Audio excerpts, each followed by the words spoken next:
India speaks daily को subscribe करें, इसके बेल आइकन को जरूर दबाएं। ज्वाइन बटन के जरिए आप इसकी सदस्यता जरूर लें और यदि इसका कंटेंट आपको गुणवत्तापूर्ण लगता है तो आप 100 रुपीज़ पर मंथ का सब्सक्रिप्शन जरूर पे करें।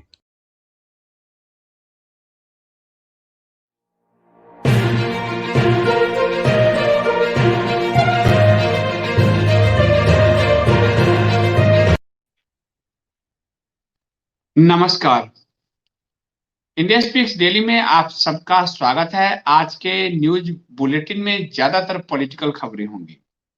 सबसे बड़े जो किसान हैं भारत के, रॉबर्ट वाड्रा जी, जो पूरे भारत के खेती को खरीदने के लिए लालायित रहते हैं, उनके जो साले साहब हैं पप्पू पचीसी, राहुल गांधी जी, वो आजकल किसान लीला आरंभ किए हुए हैं। किसान लीला, वो कहते हैं ना उसको, लीला जो करते हैं वो किसान लीला आरंभ किए हुए हैं। और यहां से वहां छप्पर कुद्दू बिहार में बोलते हैं, एक छप्पर से दूसरे छप्पर कूदता रहता है। हाथरस से कूदा तो किसान नीति और किसान नीति से कूदा तो हाथरस। ये छप्पर कुद्दू जैसी स्थिति है। नाजुक इतने हैं कि उनके जो तशरीफ हैं, तरबूज तशरीफ, उस तशरीफ को अगर ट्रैक्टर पर बैठेंगे तो छिल जाएगा, तो उस पर सोफा लगाना पड़ता है। मलमल का कुर्ता, ये तशरीफ सोफे के नीचे, नहीं तो छिल जाएगा, रहे एसी में। और ट्रैक्टर का जो तपा हुआ, धूप से जो तपा हुआ उसका सीट, जो स्टील का सीट होगा, वो उनको उनकी तशरीफ को झुलसा देगा। इसलिए पप्पू पचीसी सोफा लेकर बैठे हैं। लेकिन पप्पू पचीसी भूल गए कि भारत की जनता, ज्यादातर जनता खेती किसानी को जानती है। इसलिए आज पंजाब में इनकी बड़ी फजीयत कह रहे थे पंजाब के मुख्यमंत्री अमरिंदर सिंह जी को कि जब हम आएंगे केंद्र में तो किसान बिल रद्द कर देंगे। और अमरिंदर सिंह भी पंजाब से के लोगों से यही कह रहे थे। पंजाब के लोगों ने पूछा आओगे तब ना। और ये कैसे पूछा पंजाब के लोगों ने? अपनी खाली कुर्सी से। ये पप्पू पचीसी गए थे पंजाब में खेती बचाओ रैली करने, और भाषण सुनने वाले कोई थे ही नहीं। ये पंजाब की रैली की तस्वीर है। पप्पू पचीसी, तशरीफ में सोफा लगाए घूमने वाले पप्पू पचीसी, पंजाब में खाली कुर्सियों को संबोधित कर रहे थे। ये संगरूर में इन्होंने रैली आयोजित किया था। दर्जनों की संख्या में ट्रैक्टर ही ट्रैक्टर, देखिए कांग्रेस के झंडे वाले ट्रैक्टर आपको दिखेंगे, दर्जनों की संख्या में ट्रैक्टर ही ट्रैक्टर। अब पप्पू पचीसी दे रहे थे भाषण और बाहर कांग्रेसी कर रहे थे ट्रैक्टर चला चला के हुड़दंग। कांग्रेसियों से पूछा भाई क्यों चला रहे हो ट्रैक्टर? तो बोला पप्पू पचीसी हमारे जो हैं वो भाषण जो दे रहे हैं कौन सुनेगा, इसलिए हम ट्रैक्टर चला रहे हैं। ये इनकी दशा है। जनता इनको उठाकर उनके उसी तशरीफ को उठा के कोयले पे बैठा चुकी है, पर इन्हें समझ आता ही नहीं। इसलिए पप्पू पचीसी को का भाषण कोई सुनने नहीं गया। और ये हम कह सकते हैं, आप मेरी बात है, पप्पू पचीसी के प्रिय आज तक को भी दिखाना पड़ा। गए थे पप्पू पचीसी को किसान नायक बनाना पड़ा उनको खलनायक, क्योंकि खलनायक किसान की नजर में। किसान ने कहा राहुल गांधी को, कहा किसानों ने राहुल गांधी को पंजाब के बारे में कुछ पता ही नहीं है, खेती किसानी के बारे में कुछ पता ही नहीं। अब कहिए कि जनता मारे तमाचा और ये सोफा पर अपना तशरीफ लिए घूमे। ये इनकी स्थिति है। और इनको सपने ऐसे कि देश के प्राइम मिनिस्टर बने। और सबसे बड़ा सपना तो इनके पालतू लोगों ने रखे हुए हैं। वो जो इनके पेड़ हैं वो तो सपना पालते हैं कि पचीसी किसी तरह बन जाए प्राइम मिनिस्टर, हमें लूट कर खाने का मौका मिले। अब ये गए थे खेती बचाओ आंदोलन करने, खेती बचाओ आंदोलन। 3 दिन से पंजाब के दौरे पर थे और बेशुमार ट्रैक्टर सड़कों पे दौड़ रहे हैं। जनता को लगे मीडिया के कैमरे देखकर कि वाह राहुल जी ने क्या रैली निकाली है, पर जनाब ट्रैक्टर पर तो लोग ही नहीं, उनके सुरक्षाकर्मी और तशरीफ के नाम नीचे सोफा। और जब गए रैली तो सब रैली खाली। अब पप्पू पचीसी करें क्या? जब ये लोग सब पंडाल में गए, दर्जनों कुर्सियां की कुर्सियां खाली थे, और जब राहुल गांधी भाषण दे रहे थे तो कांग्रेसी बाहर ट्रैक्टर चला रहे थे। पूछा गया, सच बताओ भैया, ट्रैक्टर क्यों चला रहे हो? तो एक किसान ने कहा आज तक वालों को, उन्हीं के चैनल हैं, कि 500 रुपए का डीजल हमको फ्री दिया है तो ट्रैक्टर क्यों ना चलाएं। यानी पप्पू पचीसी के सोफे वाले तशरीफ वाले पप्पू पचीसी ट्रैक्टर लाने के लिए 500-500 रुपए दे रहे हैं डीजल भरने के लिए, लेकिन लोग हैं कि पहुंच नहीं रहे, और पहुंच रहे हैं तो बाहर जो है ट्रैक्टर पर ट्रैक्टर चला रहे हैं। तेल मिला है भाई, डीजल मिला है तो ट्रेल चला रहे हैं। फिर जब मोगा में इन्होंने रैली की तो इनकी रैली शुरू हुई कि लोग उठ उठ के भागने लगे। लोगों ने पूछा कि क्यों भाग रहे हो, क्यों जा रहे हो अपने घर? तो लोगों ने कहा अरे हम तो नवजोत सिंह सिद्धू का भाषण सुनने आए थे और थोड़ा बहुत कैप्टन का, इसको बोलना कहाँ आता है, वाह पप्पू पचीसी। तो ये बात तो जो चैनल पर इनके लोग बैठे हैं उनको पूछा जाना चाहिए कि किसान कह रहे इसको बोलना नहीं आता, तुम कहते हो इसको प्राइम मिनिस्टर बनाकर रहेंगे, आखिर रबड़ को कब तक लमाड़ोगे, टूट तो जाएगा। और ये रबड़ टूटने के कगार पर है, कभी इधर कूदता है कभी उधर कूदता है। अब लोगों ने फिर पूछा, मीडिया ने लोगों से, कि कुछ तो बताइए कि राहुल इतना खराब थोड़े बोल रहे हैं। मीडिया तो चाह रही थी कि बोले अरे वो मोदी का नकल कर रहे हैं, पंजाबी आती नहीं, पंजाबी में बोलने लगे। कौन किसके सर, उनको अपनी भाषा में तो उनको हम समझ नहीं पाते, पंजाबी में कहाँ समझेंगे, हिंदी अंग्रेजी तो समझ नहीं आती। लो पप्पू पचीसी को सब छोड़ छोड़ के जो है भागने लगे। लोगों ने कहा हमारी दिलचस्पी तो सिद्धू को सुनना है। अब देखिए ये पूरा इनका चल रहा है ट्रैक्टर रैली और किसान लीला, लेकिन किसान लीला में कुर्सियां पड़ी है खाली। फिर लोगों ने कहा कि हमें तो 10 बजे बुला लिया था, आए 1 बजे। जो आदमी किसानों के प्रति इतना सीरियस है उसके प्रति हमें भी तो कुछ सीरियस होना चाहिए। ये जब आया तो हम जाएंगे, हम जब आए थे तो ये आया नहीं था। पप्पू पचीसी का हर तरफ बुरा हाल है, सिवाय भारत के मीडिया को छोड़कर। भारत की मीडिया कह रही है कि पप्पू पचीसी तो बस अगले प्रधानमंत्री ही हैं। पप्पू पचीसी की बात शुरू किससे हुई? पप्पू पचीसी ने पंजाबी क्षेत्र में हिंदी में भी भाषण देने लगे, जब पंजाबी नहीं हुआ तो हिंदी में भाषण देने लगे। लोगों ने कहा बताओ इसको, कुछ तो जानता हो यहाँ के बारे में। फिर कहा कि ये जो नया कृषि कानून है लोगों के हित में नहीं है। लोगों ने कहा तुम्हारे हित में नहीं है। अब पप्पू पचीसी की तो बुढ़ीगत खेती बचाओ की जगह ये खानदानी खेती बचाओ रैली चल रही थी। अरे मेरे खानदान को बचा लो भैया। असली कहानी अपनी खेती बचानी है, जीजा की खेती, बहन की खेती, अपनी खेती, माताजी की खेती, खानदानी खेती, अकबर रोड की खेती, तुगलक रोड की खेती, लोधी रोड की खेती, सब खेती। और तो और गुप्त खेती जो कहीं अमेरिका में, कहीं ब्रिटेन में, कहीं इटली में, कहीं ननिहाल में, वहां के जो गुप्त खेती है उसको बचानी है। जनता ने कहा इसके भाई इससे तो ना होगा, इससे ना होगा, और जनता ने इनका बहिष्कार कर दिया। अब एक मीडिया ने पूछ लिया कि आप जो गए थे यूपी हाथरस में और किसानों का जो कॉलर पकड़ा था, ये क्यों पकड़ा था, ये तो उचित है नहीं। उन्होंने कहा भैया हम देश बचाना चाहते हैं। बोला तो पुलिस को मारकर देश बचेगा? देश बचाने के लिए करना पड़ेगा। पप्पू पचीसी कैमरा के लिए जो खुद जंप ले रहे थे, पुलिस को मारेंगे ये तो देश बच जाएगा। अब कौन कहे? अब जब जनता नहीं उठ थी तो करे क्या, ट्रैक्टर लेके चल दिया हरियाणा। भूल गए कि हरियाणा में अभी उनकी सरकार नहीं है, हुडा बेटा बाप बेटों की सरकार नहीं है। और ना वो बकायद सूजे वाला जो हरियाणा से आता है पप्पू पचीसी को बचाने आएगा। हरियाणा पुलिस ने पहले ही रोक दिया, खबरदार जो यहां आए। पप्पू पचीसी की तो कृषि खेती लहलहाने से पहले ही उजड़ गई। और पप्पू पचीसी दिन भर धूप में सुलगते रहे। ऐसे भी तशरीफ उनका ट्रैक्टर पर बैठ के सुलग ही रहा था, नीचे तो सोफा लग गया। अरे दिमाग में क्या लगाओगे, ढक्कन।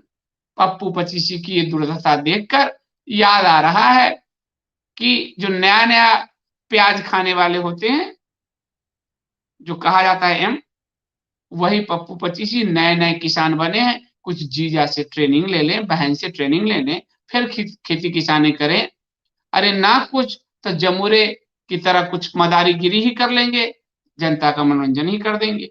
तो पप्पू पचीसी की तो खेती किसानी के चक्कर में हो गई दुर्दशा। हाथरस में एक गाल पर खाए थे, गांधी जी की प्रिय बंदर हैं, उनका आप कहिए उनका टाइटल लिए घूम रहे हैं, तो दूसरा गाल खेती किसानी के नाम पे पड़ गया।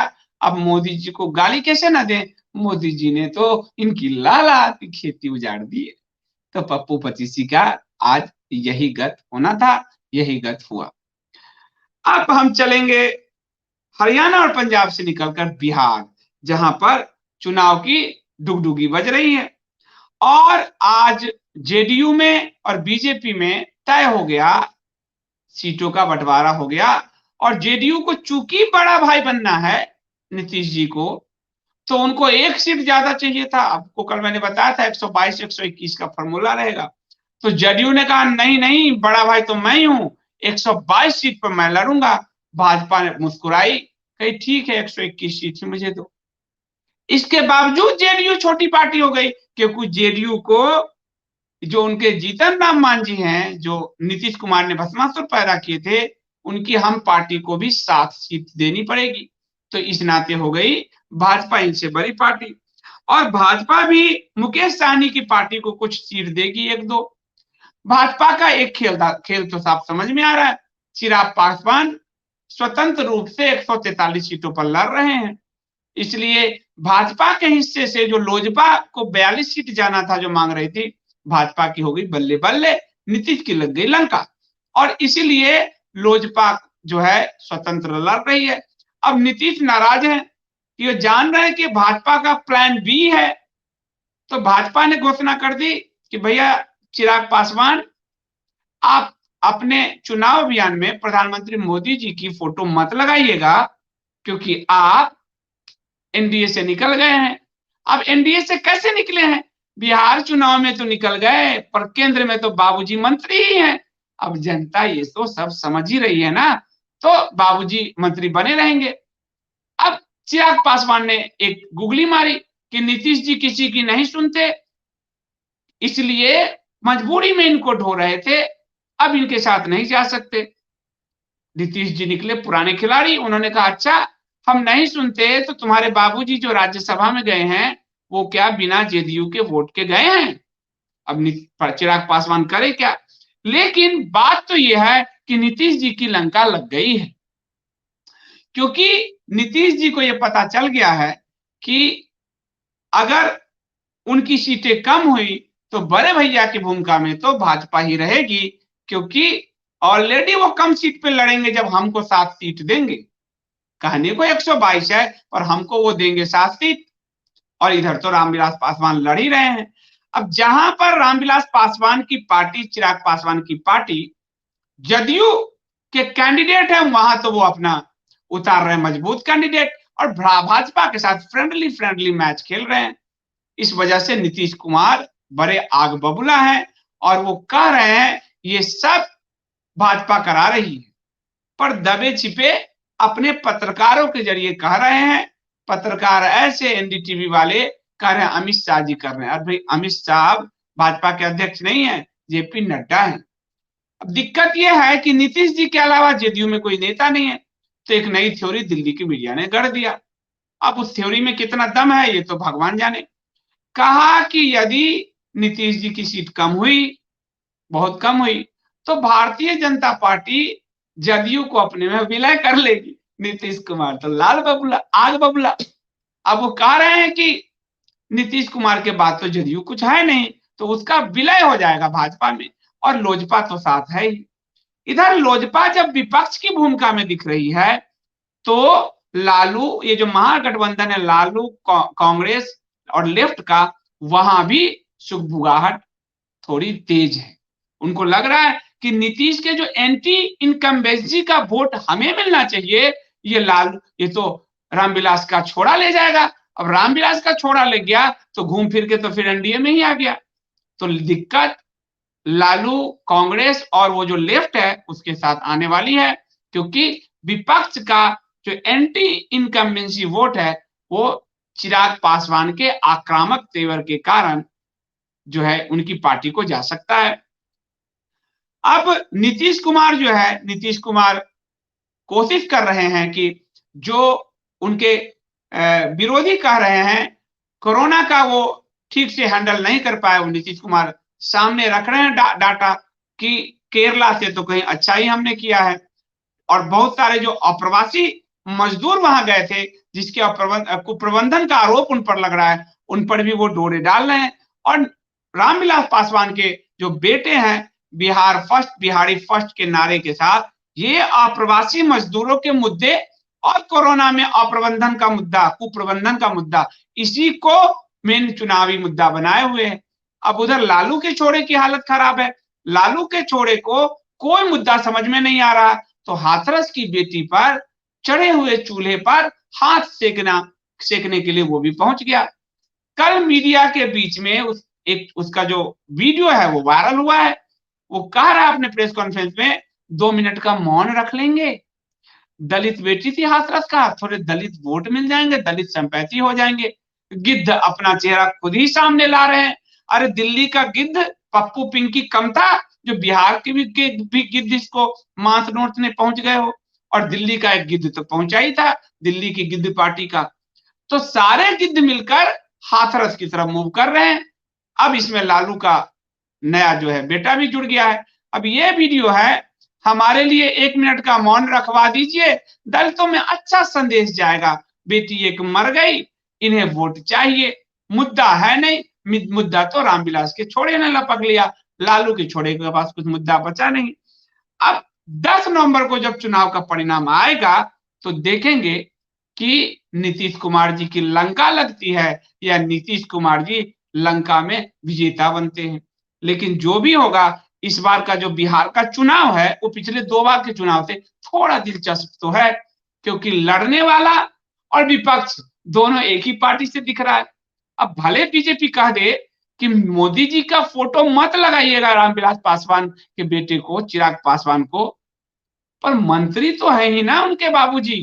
इसलिए जनता में संदेश जा रहा है कि जहां जहां जदयू है वहां वहां रामविलास पासवान के छोड़े को वोट देना है, क्योंकि ये मैसेज चला गया है कि ये तो भाजपा के साथ ही है, और जहां नहीं है वहां भाजपा को वोट देना है।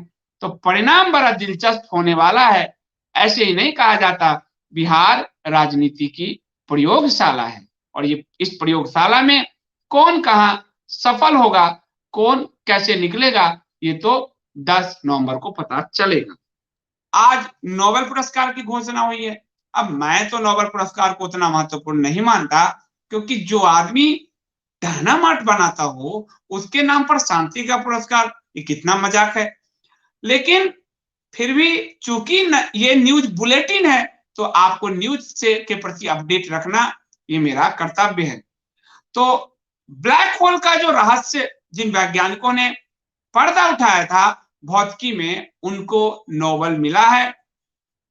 और इस साल का जो नोबेल पुरस्कार है फिजिक्स में, वो रोजर पेनरोस, राइनहार्ड गेंजेल और आंद्रे गेज को दिया जाएगा। तीनों वैज्ञानिकों की खोज अंतरिक्ष में मौजूद ब्लैक होल से जुड़ी हुई है। पृथ्वी का पता नहीं, लेकिन अंतरिक्ष में वैसे भी हॉलीवुड जो है अंतरिक्ष से एवेंजर्स लड़ते रहते हैं। आप देखते ही हो कि अंतरिक्ष के योद्धाओं के साथ यहाँ के एवेंजर लड़ते हैं। तो अभी अंतरिक्ष के ब्लैक होल की इनकी खोज है, लेकिन साइंस का है, मजाक तो नहीं करना चाहिए। तो ये जो वैज्ञानिक है यूके में पैदा हुए, ऑक्सफोर्ड यूनिवर्सिटी में पढ़ाने वाले रोजर पेनरोस ने पता लगाया कि ब्लैक होल के निर्माण को सापेक्षता के सिद्धांत पर समझा जा सकता है या नहीं, और उन्होंने समझा, और यह सिद्धांत अल्बर्ट आइंस्टीन ने दिया था। अब सापेक्षता का सिद्धांत भारत के शास्त्रों में ढूंढ लेते, लेकिन अब तो अल्बर्ट आइंस्टीन का नाम लेना ही पड़ेगा। क्रिया की प्रतिक्रिया जो कृष्ण को की जगह आप जो है न्यूटन को देते हो, तो ये तो है ही, उन्होंने सब कुछ अपने नाम से कर ही रखा है और अपनी ब्रांडिंग ऐसी कि इतने बड़े पुरस्कार अपनी देते हैं कि दुनिया नाम लेती है। अब मैं भी ले रहा हूँ, आपको भी सुना रहा हूँ। तो ये लोग जो है संयुक्त रूप से भौतिकी में नोबेल पुरस्कार दिया गया है। रॉयल स्वीडिश विज्ञान अकादमी ने साल 2020 के लिए भौतिकी का नोबेल पुरस्कार संयुक्त रूप से दिया है और ये ब्लैक होल की खोज के लिए दिया गया है। साथ ही जो हेपेटाइटिस सी वायरस की खोज जिन्होंने किया है उनको भी मिला है पुरस्कार और वो मेडिसिन में उनको मिला है। हेपेटाइटिस सी की खोज के लिए पहले बीमारी खोजिए, फिर उसका इलाज खोजिए, फिर थर्ड जो दुनिया है उस पर अपने प्रयोग कीजिए। पश्चिम हथियार और ड्रग्स का यही तो धंधा करता रहा है और उनके पुरस्कार हैं, तो पुरस्कार तो फिर आपको जो है बताने ही पड़ेंगे मुझे, क्योंकि ये न्यूज बुलेटिन है, इसमें आपको ज्यादा मिलावट तो मैं कर नहीं सकता। तो हेपेटाइटिस सी के लिए जो है कि खोज करने वाले 3 वैज्ञानिकों को 2020 का मेडिसिन नोबेल पुरस्कार दिया गया है। ब्रिटेन के हैं माइकल हाउस्टन और अमेरिका के विज्ञानी हार्वे अल्टर और चार्ल्स राइज, इन्हें मेडिसिन के क्षेत्र में ये पुरस्कार दिया गया है। नोबेल पुरस्कार देने वाली कमिटी स्वीडिश अकादमी ने कहा है कि इन वैज्ञानिकों की खोज ने लाखों लोगों की जान बचाई है। बहुत ही बढ़िया। तो हेपेटाइटिस सी वायरस जो है वो लीवर कैंसर से जुड़ा होता है। लीवर का ध्यान रखिएगा, लीवर की गड़बड़ी आपकी पूरी जिंदगी को ले सकता है और इसका बहुत बड़ा कारण है कि लोग लीवर ट्रांसप्लांट कराते हैं। हमारा एक मित्र हाल फिलहाल ही लीवर ट्रांसप्लांट नहीं होने के कारण गुजर गया और ये 1960 के दशक के से एक चिंता की बात थी। लोग रक्तदान लेते थे, करते थे और एक अज्ञात और रहस्यमय बीमारी के बारे में जो है लोग नहीं जानते थे। तो हेपेटाइटिस बी के बाद अब हेपेटाइटिस सी की जानकारी आपको मिल गई है और उनको इसकी वजह से नोबेल पुरस्कार मिला है। आपको दुनिया की अन्य खबरों में बताओ, तुर्की ले चलूंगा आपको। तुर्की जो अपने आप को अर्दगोन, खलीफा अर्दगोन बनना चाहते हैं, अरब वर्ल्ड ने कहा है कि तुर्की के हर सामान का 100% बायकॉट करे। इंडिया स्पीक्स डेली पे खबर है, अभी दिखाएगा। और कहा है कि इसमें ये जो मेरा भारत का हरा पड़ोसी है उसका भी बहिष्कार पूरे अरब वर्ल्ड में ने किया है। अब 2 हरे टिड्डे रह गए हैं भिन भिनाने को, एक उस कोने इस कोने। तुर्की अपने आप को बहुत सुपीरियर समझने की गलती कर रहा है। उसे लगता है कि वो पूरी दुनिया का, वो जो हरी हरी दुनिया है उसका वो खलीफा बन जाएगा। लेकिन अरब ने उसके इस उम्मीद पर करारा प्रहार किया है। वैसे अरब और तुर्की की लड़ाई कोई आज की लड़ाई नहीं है, ये तो हजारों साल पहले की लड़ाई है। और ये लड़ाई आपको बताया था कि जो अभी जो वंश है अरब में जो शासन कर रहे हैं उनके पूर्वजों का ये तुर्की ने ही किया था।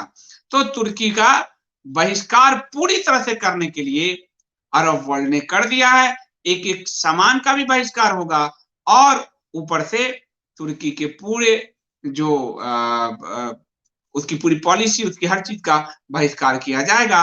लेफ्ट लिबरल्स पागल हैं, क्योंकि लेफ्ट लिबरल्स तो खिलाफत ही चाहते हैं, आप जानते हैं इसमें। और क्योंकि हमारा खड़ा पड़ोसी तुर्की का पार्टनर है, नया नया पार्टनर बना है और वो हमारे यहाँ के जो हरे लाल टिड्डे हैं उसको खाद पानी देता है।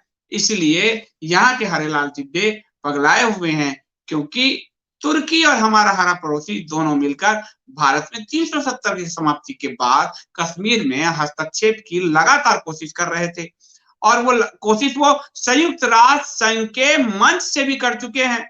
तो भारत में तो ऑलरेडी उनका बहिष्कार है, लेकिन अब वो जो वर्ल्ड है मिडिल ईस्ट का, वहां भी अरब वर्ल्ड ने इनके बहिष्कार की घोषणा कर दी है और जिसके कारण आने वाले दिनों में एक नया ध्रुव जो है हम देखेंगे और नए टकराव के आसार बढ़ते जा रहे हैं।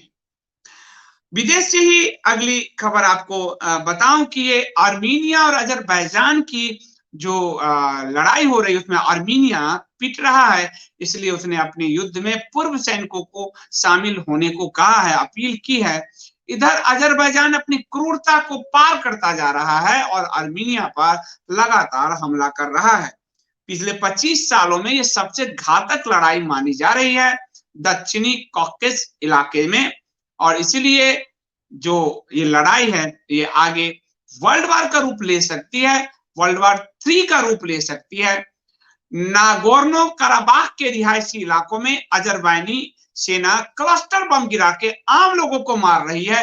ये क्रूरता की इंतहा करती जा रही है। अंतरराष्ट्रीय समझौते के अनुसार क्लस्टर बम का इस्तेमाल प्रतिबंधित है, अमानवीय है, लेकिन अजरबैजान ऐसा कर रही है। लेकिन इससे जो आपको बताऊं, लेकिन अंतरराष्ट्रीय जो कन्वेंशन है, जो समझौते हैं, उस पर अजरबैजान ने कोई हस्ताक्षर अभी तक नहीं किया है, इसलिए वो कह रहा हम क्लस्टर बम गिराने के लिए स्वतंत्र हैं।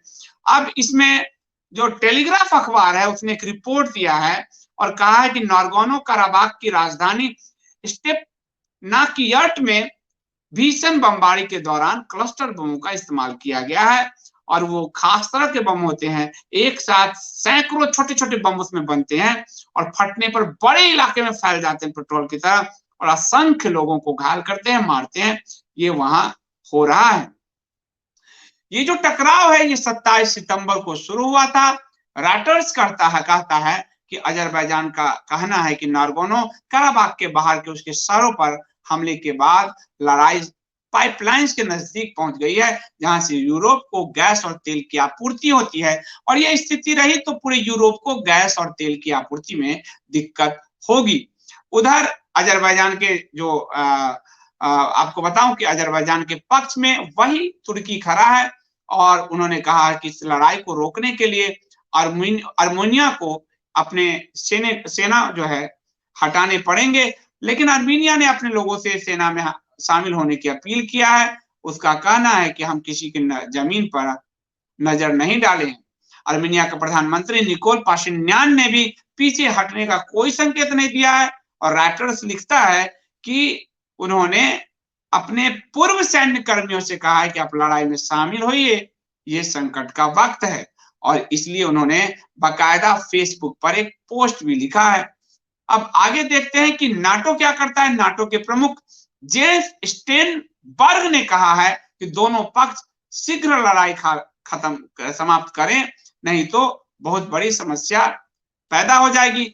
वहीं अमेरिकी विदेश मंत्री माइक पोम्पियो ने भी तत्काल युद्ध को रोके जाने की अपील किया है, लेकिन अब देखते हैं कि ये युद्ध कब तक चलता है। आपको बताऊं कि नागोर्नो कराबाख में शांति बनाए रखने के लिए 1929 में फ्रांस, रूस और अमेरिका की अध्यक्षता में ओएसई मिन्स्क समूह की मध्यस्थता में शांति वार्ता शुरू हुई थी, लेकिन अब वो लगता है कि वो खटाई में पड़ गई है और आगे हिंसा बढ़ती जा रही है।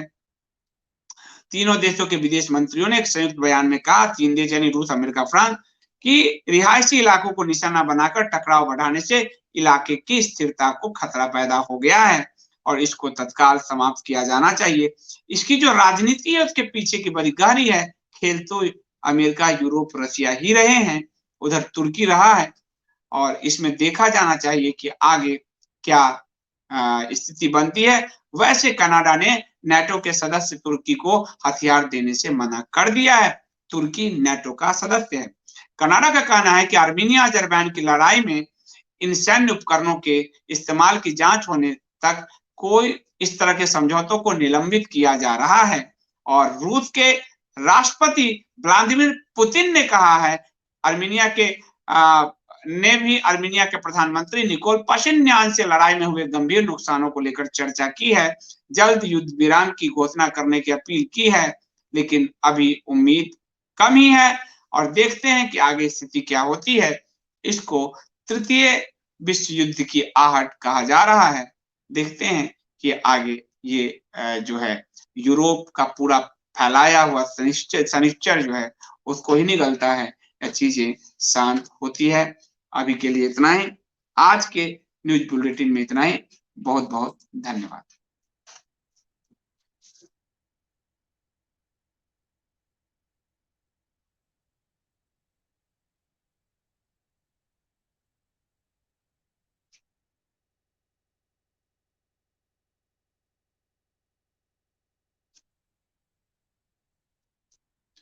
राहुल दत्ता जी, आपका बहुत धन्यवाद। राहुल जी कह रहे हैं, I have cancel the YouTube subscription and directly doing NEFT to your given कपोत account, I hope this is okay. Yes, आपका बहुत बहुत धन्यवाद।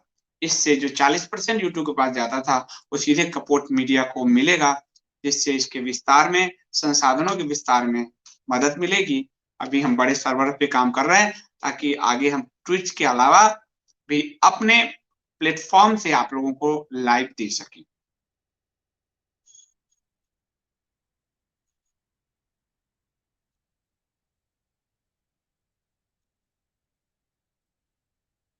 तन्वी जी को आपने यूट्यूब पर लव एंड लॉजिक नाम से देखा है, वो कह रहे हैं कितना मूर्ख है, सोफा लगवा लिया ट्रैक्टर पर।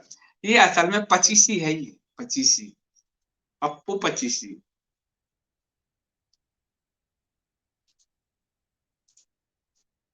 मुक्ता सिंह जी कह रहे हैं, नमस्ते Sandeep ji, you make news so interesting, my daughter who's 13 year old loves watching your channel. छोटी सी बिटिया को ढेर सारा प्यार आशीर्वाद। और इंटरेस्टिंग तो इसलिए हो गया क्योंकि जब भी मैं राहुल गांधी को देखता हूं मेरे अंदर थोड़ी सी गुदगुदी होने लगती है, तो इस वजह से मैं, मेरे अंदर जो है उसकी हरकतें ऐसी है कि बस मजा ही आ जाता है। पर आपको बहुत धन्यवाद और बिटिया को ढेर सारा प्यार, ढेर सारा आशीष।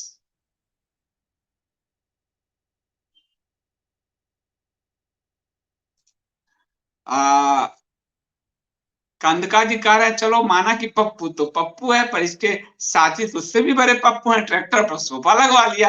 अब एक बात बताइए, हम और आप एक जैसे हैं, न्यूज पढ़ रहे हैं, न्यूज सुन रहे हैं। अब वो जहां जो जैसा रहेगा उसके आसपास वैसे लोग तो होंगे। एक तो पप्पू, ऊपर से माँ पचीसी पप्पू, ठग पप्पू, तो आसपास ठगों का जमावड़ा तो होगा ही। और देखा जिंदगी में कभी ट्रैक्टर नहीं, नाना जी से लेके दादी जी तक और पापा जी से लेकर मम्मी जी तक, ये तो किया मौज, और पूरी फैमिली करती रही मौज। कहा हम किसान हैं, तो किसान तो असली जीजा जी थे जो जिम में किसानी करते थे। अब साले साहब ने देखा कि जीजा जिम में किसानी करता है, तो हम ट्रैक्टर पर सोफा क्यों नहीं लगवा सकते, और साले साहब ने ट्रैक्टर पर सोफा लगवा लिया। घर गया होगा, पूछा होगा दीदी देखो जीजा जी को अच्छी टक्कर दी कि नहीं किसान लीला में। दीदी ने कहा होगा, हाँ भैया आपने बहुत अच्छी टक्कर दी है जीजा जी को। ये पक्का पचीसी फैमिली इसी तरह के बर्ताव करती होगी आपस में। देखिए इसी जी कह रही हैं कि जब मेरा छोटा बेटा राहुल को देखता था तो बोलता था ही इज सो फनी। अब इसीलिए इस न्यूज में अगर फनी मोमेंट आ गया हो तो मुझे करिए क्षमा, लेकिन मैं कर सकता नहीं कुछ। उसको देखता हूं तो हंसी के मारे मेरा बुरा हाल हो ही जाता है।